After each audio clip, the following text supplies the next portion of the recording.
Instagram stories for Monday, July 15th. I'm your host, Daniel Hill. Before we dive into today's show, I got a new review. I love getting reviews. It really makes me feel good and it helps other people to find the show. Here's the review I got. My morning routine. I am a new creator, and listening to your tips and the show has not only given me great advice for improving my reach, but also introduced other helpful concepts that I may use to help build my audience. Also, no one mentions this. Not everyone has a pleasant voice. You have a great radio voice. I love your show. Please keep doing what you do daily. 5 stars. Thank you so much for that review. And since this was part of a contest, look out for your swag very soon. Okay, let's get into today's episode. On Mondays, we talk about what the head of Instagram shared on his Ask Me Anything. Let's dive in, and we're going to start with the Threads questions. The first, what has been the most successful feature you launched on Threads in year 1? The most successful feature is probably the Threads in feed unit on Instagram, which lets people know about Threads, amazing content in Threads, and tends to grow not only Threads engagement, but the Threads app usage, because people then are reminded that it exists and they sign up and they use it. I agree with this answer, and this works very well on me personally. I don't always think about opening the Threads app because there are so many other apps on my phone I spend time with. But when I'm inside Instagram or Facebook and I see something reminding me to look at Threads and it's a thread I'm interested in reading, I inevitably tap on it, go into the Threads app, and now I'm in a rabbit hole of spending time on Threads. I think this is a fantastic feature, but it really helps to have an ecosystem, a whole family of apps that you can do this where the apps refer traffic to one another. Okay, let's go on to the next question. Do you ever feel like the window to grow rapidly on Instagram has long passed? I often feel this way. Adam Mosseri talks about this by actually answering a different question. The question is old, inactive, over 10,000 account or a new one? What this person is asking is it worth it to try to revitalize an old account with 10,000 followers, or would it just be quicker and easier to start all over from scratch with a more engaged following? Here's Adam's answer. I'd start with that old account. It might take a little while to get going because we won't have a lot of data for those 10,000 followers about whether or not they're interested in your content. But that's a pretty strong base on which to start building. So start there, try it out for a couple of weeks, try to get it going, and you'll probably find more luck than starting from scratch. If the head of the platform is telling you, don't bother creating a new account, it's going to be easier and better to go with what you already have, that just really speaks a lot to me. Okay, let's change topics slightly and go deeper onto the reach topic. The question is, my reach keeps falling. What should I do? What I don't like about this question is that the person is unclear. Are they talking about reach to their current audience or the reach to non-followers that they thought they had previously? This is a really important differentiation. Here's Adam's answer.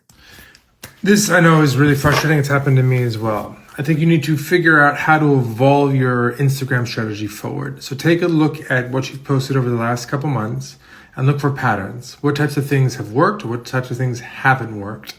And try to move away from the things that haven't worked if you can, and try to double down on what has worked and think about other things that might work for similar reasons. Are you seeing a pattern of things working because they get sent a lot in DMs?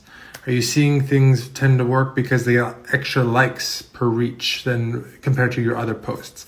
Look for those patterns, try to figure out why. For me, I've seen that when I give people advice or when I explain something that is somewhat contentious or when I announce a new feature, those types of things people like to tell each other about. And so those types of things do the best. I try to double down on those types of things and move away from the stuff that works less well. You have to figure out what that is for you and your account. Have you ever wondered if using trending sounds would help you get better reach on the platform? Here's Adam's answer to that question.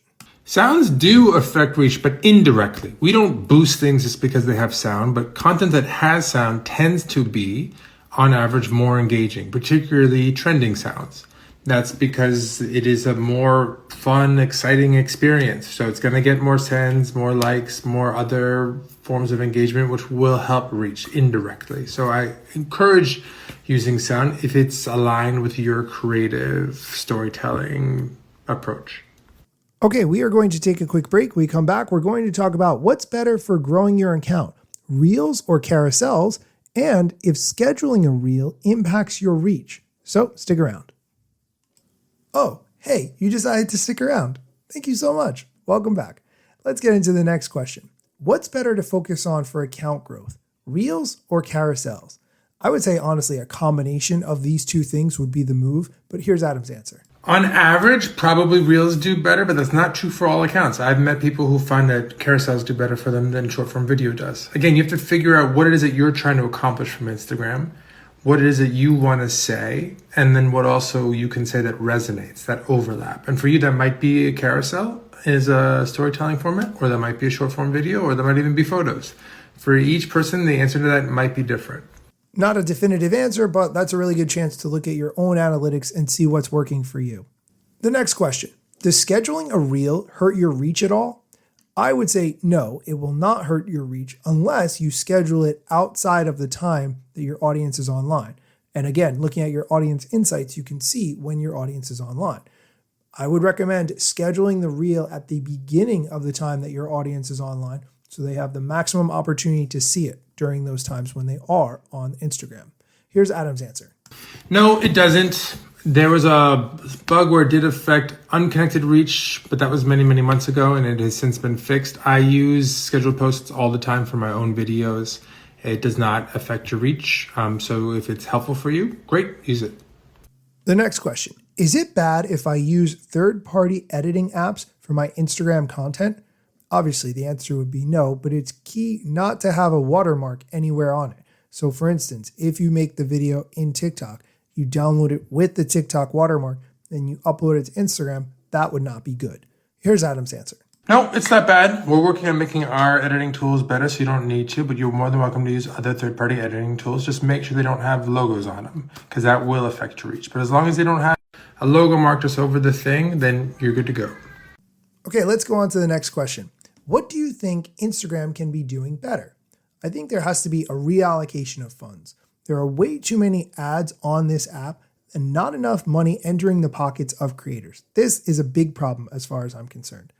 The next thing I think Instagram needs to improve upon is creating community and including you in the community even if you're not part of it. Here's what I mean. If I watch a video on TikTok and there's something about that video that I don't understand, but it has a lot of engagement, maybe there's a joke or something that I'm unaware of, an event that happened, or a way that a certain group of people looks at the world, but I don't understand that. And on TikTok, there's a little blue wording that I can tap on, and it will take me to other videos that explain either what this joke is about or what it's referencing or whatever knowledge I need in order to understand that video.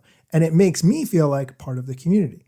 I do not see Instagram even attempting anything like what TikTok is doing. Here's Adam's answer to the question, what do you think Instagram can be doing better? A lot of things. For one, I definitely want to simplify the experience. I think it's too complicated.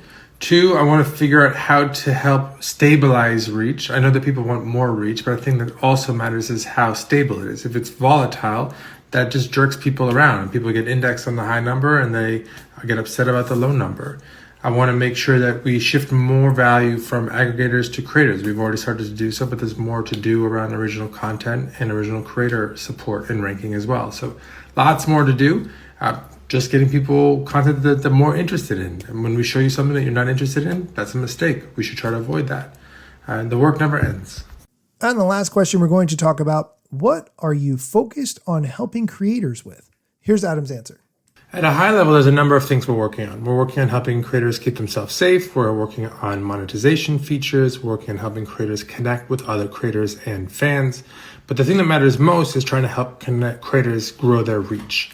And the thing that we can do most effectively there is focus recommendations where we can actually have a stronger opinion on original content. So what we're trying to do is raise the percentage of content that you see from accounts that you do not follow that is original, as opposed to coming from someone who is aggregating that content from someone else. I do think that if we can steadily move that number up over time, that will help grow the overall pie for creators more than anything else that we do. Okay, that is going to do it for today's episode. If you like this content, please go on Apple Podcasts, leave a review of the show. I would really appreciate it. And be sure to come back next time for more social media news, strategy, and other things that you need to know. Let me tell you a couple things that you should know about me. A product manager, but do not have a bachelor's degree. But actually, that's factually a fraction of me. Another fraction's posting content irregular and irrationally. Still probably won't get a job at the Gram. They forgot, they don't know, or don't care who I am. That's why you never see me at the parties and events. My lack of followers must make me irrelevant. Don't have a course of book to sell to make a bag of grand. Not a social media marketer, don't represent any brands. Plain to see, don't have an agency, but I got a lot of spam. Just putting in the work, without the glitz and glam. Won't catch me eating fish, unless it's shrimp or clam. No six pack, no risk that, there's a gym card in my hand. Don't have a full-time job, but I got a lot of plans. Stay plotting, dropping knowledge on TikTok and Instagram.